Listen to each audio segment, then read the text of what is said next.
Hi, I'm Brent Stafford, and this is Reg Watch by RegulatorWatch.com. All across North America, those who use e-cigarettes face the heavy hand of new regulations designed to restrict the use and sale of vaping products. But are these really new, or are they just a rehash of existing tobacco regulations with vaping products jammed in?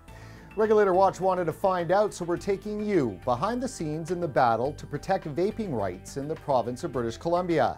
Hear directly from BC's Chief Medical Health Officer, the association representing BC vape shops, and the industry lobbyist who shares some remarkable comments about the proposed regulations. Let me be clear. The legislation and regulations in their present form are going to kill British Columbians.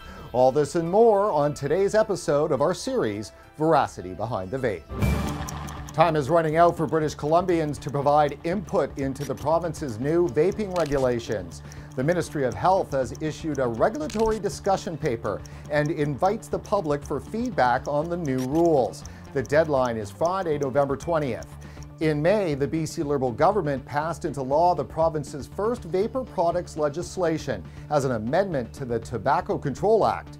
There's very little to the changes, as the amendment merely defines vaping products, then instructs wherever the word tobacco appears to simply add the phrase "or vapor products." With a stroke of a pen, vaping products are now treated exactly the same as cancer-causing cigarettes. So is that fair? Well, the BC Liberal government says it is. It passed the legislation in order to stop young people from vaping. I think there's a really good rationale for keeping these devices out of the hands of youth. And I would also be concerned that non-nicotine devices, which don't have any nicotine in them, might well serve as a pathway for younger people to become used to vaping on nice, tasty odors. And then later on, this becomes a pathway for a non-tobacco nicotine addiction, which would be a really big public health concern. Preventing youth from taking up vaping is worthwhile, but will restrictive regulations have a negative impact on adult smokers seeking a lifeline to quit? After all, a new British study released this August by Public Health England concluded e-cigarettes are an effective tool to help people quit smoking, and they are a whopping 95% less harmful than tobacco products. We definitely want to protect our youth. Of course, they're our future. But we do have a responsibility to all these people who were sold tobacco in ads that were found in magazines, in the fact that it could be, you could smoke in your car, you could smoke in bingo halls, you could smoke in bars, you could pretty much smoke anywhere. So you have a whole group of people within these generations that are enslaved to this cigarettes or this tobacco. Chad, the BC Vapor Alliance represents vape shops in the province. Do you feel your industry plays a positive role? The fact of the matter is that vaping is the best current solution to the tobacco epidemic. I want to see people get off of cigarettes. We all want to see people get off of cigarettes. We are all off of cigarettes, and we're so excited about that that's why we opened stores. That's why we started making e-juice, is because we were so excited that it worked.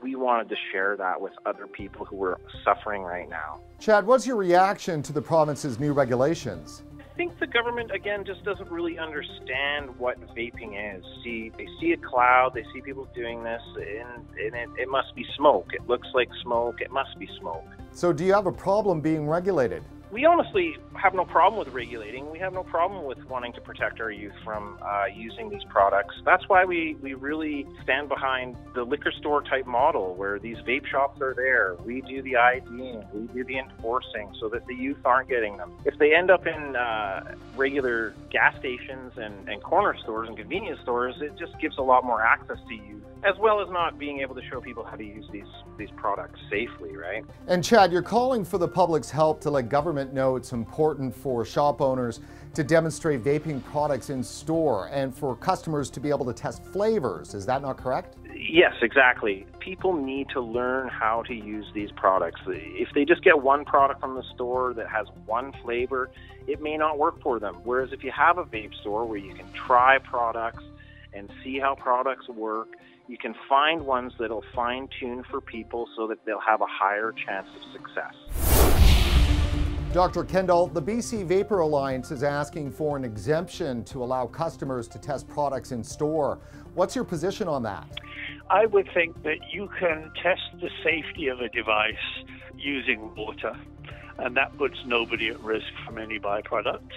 I think the argument for testing the various flavors is basically a marketing argument, and from a public health perspective, I don't support that. Dr. Kendall, do you think the new regulatory framework is appropriate?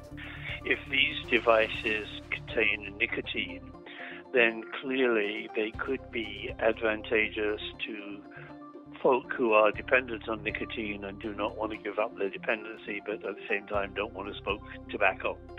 So if you knew what the concentration of the nicotine was, and you knew that the quality of the vaping device was appropriate, then this could be a really good and probably much safer substitute for cigarettes.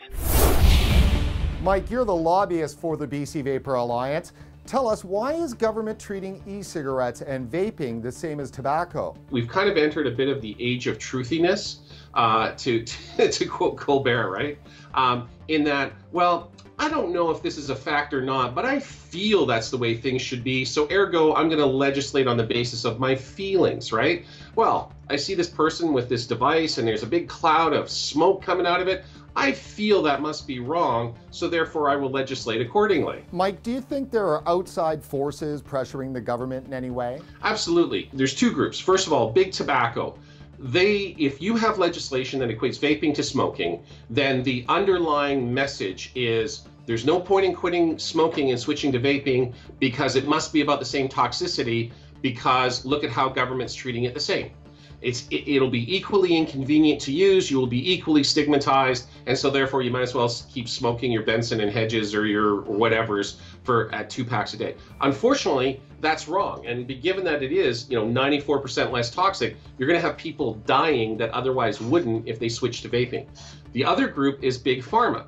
You take a product like Nicorette Quick Mist. Well, you take what's in vaping juice, right? The nicotine and the glycol and some flavorings. Well, if you add a few more extra chemicals to it, put it in a mechanical atomizer rather than heating it up as you do in a vaporizer, then you've got Nicorette Quick Mist. So again, it just gets more and more ridiculous the more when you approach it from a scientific basis and a medical basis. Quite frankly, the regulations look even more asinine. So Mike, what changes do you want in the regulations? We want two small concessions. One concession is we do not think that these devices should be sold at convenience stores and gas stations. We think they should be limited to stores where you have to be age 19 or older to enter. The second change we want, as is in the case in Calgary and a number of other jurisdictions in Canada, where vaping store owners have the ability to show consumers how to safely use that equipment. Now, you could have it in the regulations that you can't use any juice that contains nicotine. That's a detail. We just want to be able to show consumers how to safely use the product. So Mike, what are your chances then for winning this battle? Well, I've certainly been told by a number of people in government, like, hey, if this doesn't become a public issue, then we'll probably just ram it through and these regulations will take effect as of January 1st. For the people that think that government should make policy based on, the real world and science rather than, their feelings and their prejudices, I would encourage people to speak out. And speaking out is easy. All you have to do is go to regulatorwatch.com/Vapors Corner to find information on all of the proposed vaping regulations, an easy-to-use feedback form to fill out, and a government email address for submission. Better hurry though, the deadline is Friday, November 20th. Well, that's it for this edition of Reg Watch. Before you head off, please like us on Facebook and don't forget to follow us on Twitter. For regulatorwatch.com, I'm Brent Stafford.